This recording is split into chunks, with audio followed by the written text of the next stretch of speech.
Hello everyone, I welcome you on our YouTube channel. और आज हम बात करने जा रहे हैं अपनी क्लास 12th के हिस्ट्री के चैप्टर नंबर 6 भक्ति सूफी परंपराएं के बारे में। पार्ट 1 होने वाला है इस चैप्टर का ये, और नोट्स हमेशा की तरह आपको नीचे डिस्क्रिप्शन में मिल ही जाएंगे। साथ ही साथ आप हमारे साथ टेलीग्राम ग्रुप पर ज्वाइन करिए ताकि ऐसे ही और वीडियोज़, इंपॉर्टेंट क्वेश्चन और क्विजेज वगैरह का अपडेट आपको मिलता रहे। साथ ही साथ आप डाउट क्लियरेंस के व्हाट्सएप पे भी ज्वाइन कर सकते हैं, उसका लिंक भी आपको नीचे डिस्क्रिप्शन में मिल जाएगा। फिलहाल के लिए चैप्टर को शुरू करते हैं, देखते हैं कि चैप्टर में है क्या। इस पार्ट के अंदर हम पहले तो भक्ति सूफी परंपराओं के बारे में डिस्कस करेंगे, और बेसिकली ये चैप्टर 2 पार्ट्स में बटा हुआ है। पहला है दक्षिण भारत के बारे में, यानी भारत का निचला हिस्सा, और दूसरा उत्तरी भारत के बारे में, यानी भारत का ऊपरी हिस्सा। तो इस पार्ट के अंदर हम डिस्कस करेंगे दक्षिणी भारत के बारे में, और फिर उत्तर भारत की ओर चलेंगे। तो चलिए शुरू करते हैं। तो कुछ भी शुरू करने से पहले सबसे पहले ये समझते हैं कि आखिर भक्ति आंदोलन है क्या। तो देखिए, अभी तक जहाँ तक हमने पढ़ा तो उसके अंदर हमने पढ़ा वैदिक धर्म के बारे में, जिसके अंदर ब्राह्मणों द्वारा वर्ण व्यवस्था बनाई गई थी, जाति व्यवस्था बनाई गई थी। इन सबको देखते हुए कुछ नए धर्म उभरे, कौन कौन से, जैसे जैन धर्म और बौद्ध धर्म, ये हम डिस्कस कर चुके हैं। पर आगे के समय में क्या हुआ कि इन सब कमियों को देखते हुए और भी नई नई विचारधाराएं उभरी।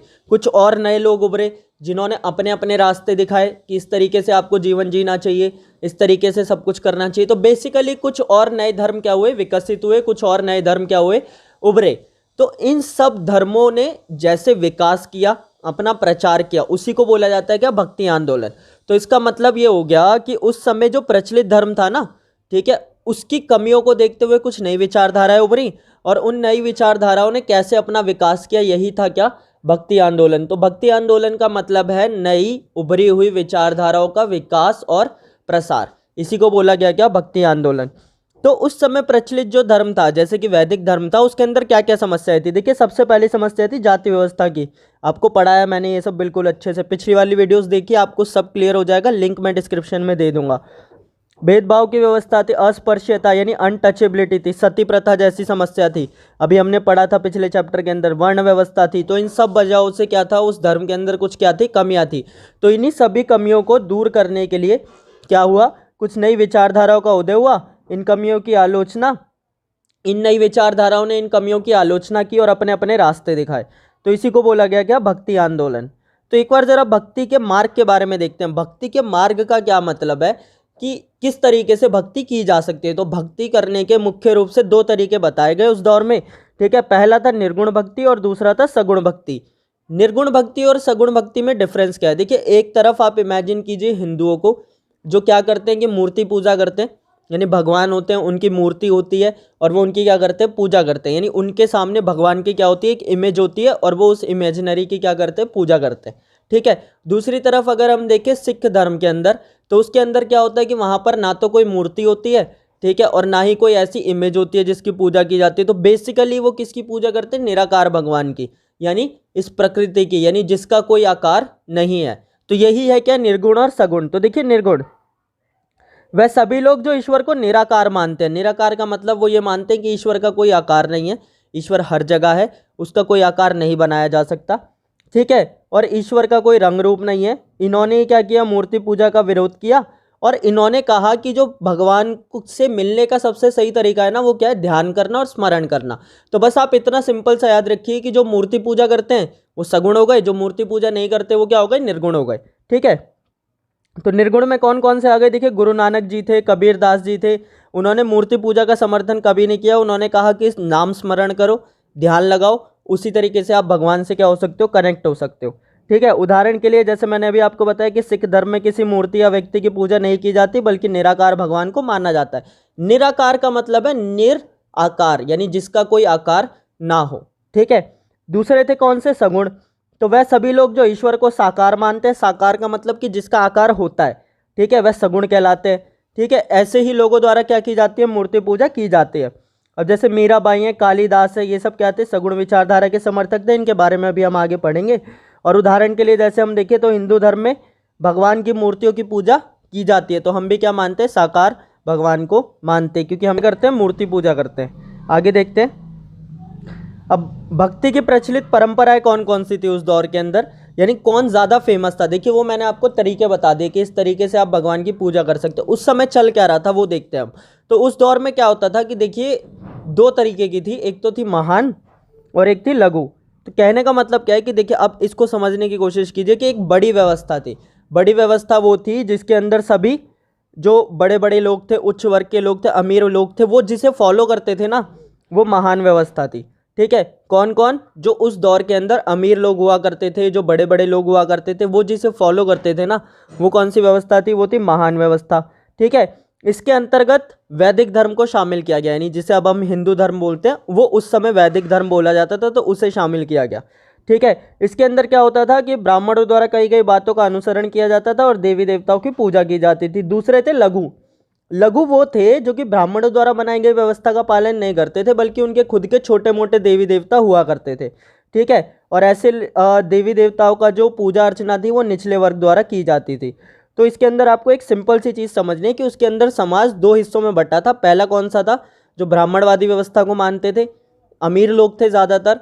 ठीक है, समाज का एक बड़ा वर्ग था जो उस व्यवस्था को मानता था और इन्हें बोला जाता था महान। ठीक है, दूसरे कौन थे? निचले वर्ग के लोग थे। ठीक है, जो कि क्या करते थे? अपने उन्होंने देवी देवता, जैसे अभी भी आप देखोगे तो हर क्षेत्र के अपने एक देवी देवता होते हैं। ठीक है, तो उस आधार पर वो क्या करते थे? उनकी पूजा करते थे और उन्हें लघु व्यवस्था बोला जाता था।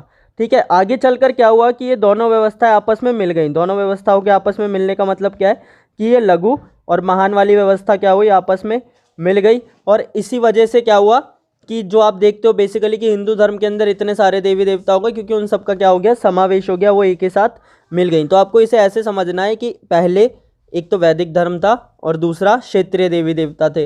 वैदिक धर्म ज़्यादातर बड़े लोग मानते थे, क्षेत्रीय देवी देवताओं को कौन मानता था? जो आसपास के लोग थे। पर आप बाद में जाकर वो आपस में मिल गए। ठीक है, ये किसने दी थी थ्योरी? ये दी थी रॉबर्ट रेडफील्ड के अनुसार। ठीक है, अभी आपको इसे दिमाग में रखना है। अगर आपसे कभी कोई क्वेश्चन पूछे तो आप लिख सकते हैं, इससे ज़्यादा इसका कोई यूज़ नहीं है। अब इसके आगे से बिल्कुल इंपॉर्टेंट चैप्टर शुरू होता है। तो देखिए, भक्ति आंदोलन मैंने आपको समझा दिया। फिर मैंने बताया कि भक्ति करने के दो तरीके कौन से, यानी आप किस तरीके से भगवान को इमेजिन कर सकते हैं। तो पहला था सगुण, दूसरा था निर्गुण। उसके बाद बताया कि उस समय क्या प्रचलित था। कि उस समय एक तरफ महान व्यवस्था थी जो अमीर लोग मानते थे, और दूसरी तरफ थी लघु व्यवस्था जो कि निचले वर्ग के लोगों द्वारा मानी जाती थी। अब हमें देखना है कि आखिर उस समय भक्ति आंदोलन का विकास कैसे हुआ। ठीक है, यानी किस तरीके से नए नए धर्म उभरे, कौन कौन से उभरे और कहाँ कहाँ उभरे। तो शुरू करेंगे हम कहाँ से? देखिए, भक्ति आंदोलन की शुरुआत हुई 6ठी शताब्दी में। ठीक है, ये वह दौर था जब अनेकों नई विचारधारा और परंपराओं का उदय हुआ, और भारत में भक्ति आंदोलन मुख्य रूप से दो भागों में बांटा जाता है। तो जो भक्ति आंदोलन है ना, पहला तो हो गया वो दक्षिणी भारत का, और दूसरा हो गया वो उत्तर भारत का। इस वीडियो के अंदर हम डिस्कस करेंगे दक्षिण भारत का, पर इसे आप फिर भी समझ लीजिए।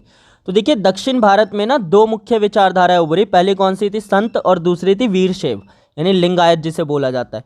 तो दक्षिणी भारत के हिस्से में कौन थे? एक तो संत थे और दूसरे कौन थे? वीरशैव थे। ये संत भी दो प्रकार के हुआ करते थे, हुआ करते थे अलवार और दूसरे हुआ करते थे नयनार। ठीक है, अगर हम उत्तर भारत में देखें तो उत्तर भारत में सूफी थे जो कि बाशरिया और बेशरिया हुआ करते थे। इसके अलावा अन्य के अंदर सिख धर्म हुआ, संत कबीर हुए, मीराबाई, तो इन सब के बारे में भी हम पढ़ेंगे। फिलहाल इस वीडियो के अंदर हम दक्षिण पर ज़्यादा फोकस करेंगे, तो वन बाय वन डिस्कस करते हैं। तो सबसे पहले जैसा कि मैंने आपको बताया कि दक्षिण के अंदर संत हुआ करते थे। ठीक है, तो 6ठी शताब्दी के बाद दक्षिणी भारत में संतों का उदय हुआ। ठीक है, संत जो कि लोग घुमक्कड़ हुआ करते थे, अपने प्रवचन वगैरह दिया करते थे, उन्हीं को बोला जाता था। इनको मुख्य रूप से दो भागों में बांटा जाता था, जैसा कि अभी मैंने आपको बताया। पहले थे अलवार और दूसरे थे नयनार।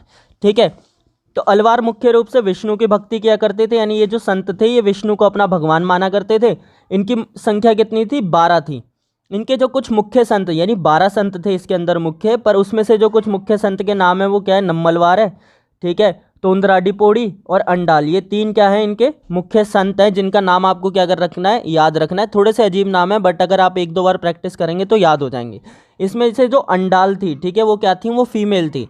ठीक है, तो इससे आप समझ सकते हैं कि इन्होंने सबको आने का मौका दिया, नहीं कोई भेदभाव नहीं किया। इन्होंने आगे जाकर अपना एक ग्रंथ भी लिखा।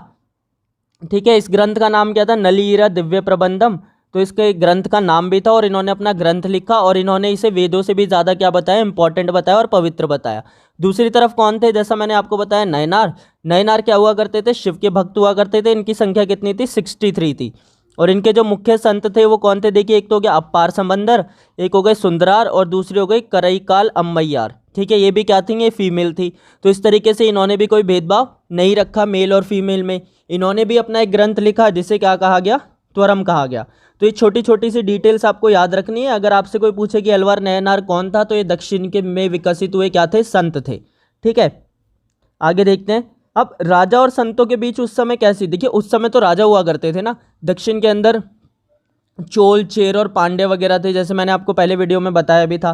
ठीक है, तो राजा और संतों के बीच में कैसी व्यवस्था हुआ करती थी। संत तो हमें समझ आ गए, अब इन संतों को जनता बहुत पसंद करती थी।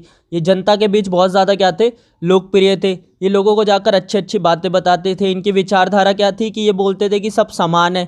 ठीक है, सब क्या करना चाहिए, पूजा अर्चना करनी चाहिए, इतना भेदभाव नहीं किया जाना चाहिए, अस्पृश्यता नहीं होनी चाहिए। तो ये बेसिकली अच्छी अच्छी बातें बताते थे, तो इस वजह से लोग इनसे क्या रहते थे, ज़्यादा खुश रहते थे। अब राजा और संतों के बीच के कैसे संबंध थे, तो देखिए राजा और संतों के बीच में संबंध बहुत अच्छे हुआ करते थे। इसका एक मुख्य कारण था जनता। जैसा मैंने आपको बताया, राजा को क्या चाहिए, जनता का समर्थन। जनता का समर्थन किसको है, संतों को। तो अगर राजा और संतों के बीच में अच्छे संबंध रहेंगे तो जनता इनडायरेक्टली राजा को भी अच्छा समझेगी और उसका समर्थन करेगी। तो सामान्य लोग इन संतों को बहुत ज़्यादा पसंद करते थे एवं इनके अनेकों अनुयायी थे। इसी वजह से राजाओं का भी इन संतों के प्रति खास झुकाव था। इन संतों का समर्थन करके वे सामान्य जनता का समर्थन प्राप्त कर सकते थे। जैसा मैंने अभी आपको बताया, अपनी यात्राओं के दौरान ये संत वगैरह जाया करते थे तो बोलते थे कि ये जगह क्या है, पवित्र है। तो जिस जगह को पवित्र घोषित कर देते थे, बाद में राजा वहाँ पर क्या करते थे, बड़े बड़े मंदिर बनवा दिया करते थे और बाद में तीर्थ स्थल बन जाते थे। कई राजाओं द्वारा इन संतों की मूर्तियों को भी मंदिर में लगवाया गया, रिस्पेक्ट दिखाने के लिए। जैसे कि चिदम्बरम हो गया, तंजावुर हो गया, ठीक है, गंगेकोड़ा, चोलपुरम के जो मंदिर है, इन सब में ये सब मूर्तियाँ पाई गई हैं। तो राजा और संतों का अगर कोई क्वेश्चन आएगा तो आप लिखेंगे कि उनके संबंध क्या हुआ करते थे, अच्छे हुआ करते थे। दूसरा जो मैंने बताया था, दक्षिण के अंदर शुरुआत हुई किसकी, वीरशैव परंपरा की। वीरशैव परंपरा क्या थी, तो देखिए 12वीं शताब्दी में कर्नाटक, जो कि हमारा राज्य है, कर्नाटक के एक ब्राह्मण जिनका नाम क्या था, बासवन्ना, उन्होंने क्या किया, एक नए आंदोलन की शुरुआत की, यानी बेसिकली एक नए धर्म की शुरुआत की। ये जैन धर्म को मानते थे शुरू में, पर आगे जाकर इन्होंने ब्राह्मणवादी व्यवस्था का विरोध करना शुरू किया और एक नई व्यवस्था बनाई। इन्होंने समाज में सुधार का कार्य किया और ब्राह्मण व्यवस्था में जो भी कुरीतियाँ की थी ना, जैसे कि मैंने आपको बताया, अस्पृश्यता, जाति व्यवस्था, वर्ण व्यवस्था, उन सब की खुलकर आलोचना की। इनके अनुयायी, यानी आगे जाकर जो इनके अनुयायी बने, इनके शिष्य बने, उन्हें क्या कहा जाने लगा, वीरशैव। वीरशैव का मतलब होता है शिव के वीर, ठीक है। या फिर इन्हें लिंगायत कहा जाता था, लिंग धारण करने वाले। लिंग धारण करने वाले का मतलब, तो ये क्या करते थे कि ये जो शिव की आराधना थी ना, एक लिंग के रूप में करते थे, जैसा आप इनके हाथ में देख भी सकते हैं।